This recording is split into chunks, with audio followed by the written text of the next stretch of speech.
With A King in New York, Charles Chaplin was the first filmmaker who dared to expose, through satire and ridicule, the paranoia and political intolerance which overtook the United States in the Cold War years of the 1940s and 1950s. He himself had had bitter personal experience of the American malaise of this time. The right wing and the Federal Bureau of Investigation, the FBI, had seen him as an ideal target, a foreigner who had never taken American citizenship and whose work had a natural appeal to the humanists and radical intellectuals who were now regarded as enemies of society. By the late 1940s, the political and personal attacks on Chaplin became so acute that in 1952 he was happy to be forced into a decision to leave America forever and make his home in Europe. To take up filmmaking again in Britain as an exile was a challenging undertaking. He was now nearing 70. For almost 40 years he had enjoyed the luxury of his own studio and a staff of regular employees who understood his way of work. Now, though, he had to work with strangers in costly and unfriendly rented studios.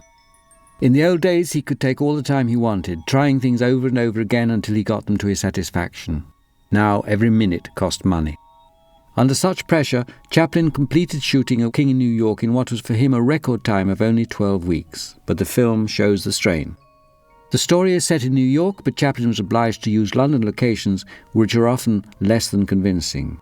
He employed one of the cinema's great cameramen, Georges Perinal, but was generally in too much of a hurry to allow Perinal enough time to light the set properly, so that the photography often has a shabby look.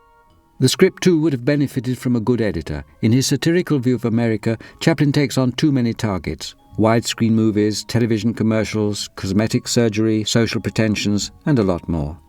Chaplin himself insisted that he did not want to make a political film. His intention was still, as it had always been, he said, just to make people laugh.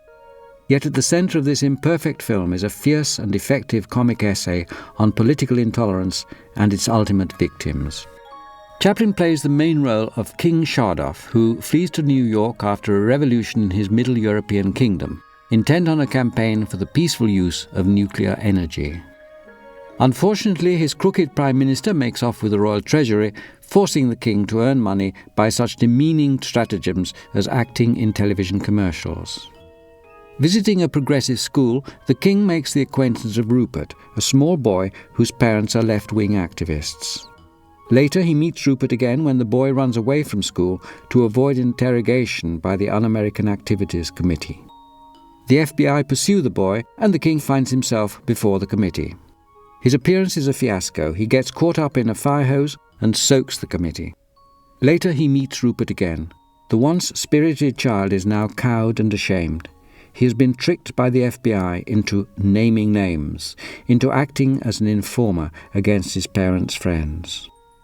It is interesting to compare A King in New York with an earlier film, The Kid, in which a small boy is also a central figure, as the ultimate victim of a sick society. In The Kid, the injustice of society takes the form of physical deprivation. In A King in New York, the child suffers something far worse. His honour, his conscience, and his soul are abused. The role of the small boy was of crucial importance. Like Jackie Coogan in The Kid, he is virtually Chaplin's co-star. It was a last-minute decision to choose his own eldest son, Michael, then 10 years old. Michael's parents thought of disguising his identity under the pseudonym of John Bolton, but the boy himself insisted on keeping his own name, Michael Chaplin. His performance is excellent. He plays Rupert as an odious, precocious brat, but at the same time makes him touching in his vulnerability. In later years, Chaplin and his wife would debate who was the better actor, Michael or Jackie Coogan, with Una Chaplin always championing her own son. Apart from all else, it was commercially audacious of Chaplin to make a film which he knew could not be shown in the United States, and indeed it was to be 16 years before A King in New York was screened there. In Europe, reaction to the film was generally favourable. Critics were not put off by the technical shortcomings, and indeed the distinguished critic Kenneth Tynan considered it a positive merit that nobody has subjected the script to a polishing job, which is the film industry's euphemism for the process whereby rough edges are planed away and sharp teeth blunted. A crude, free film is preferable any day to a smoothly fettered one.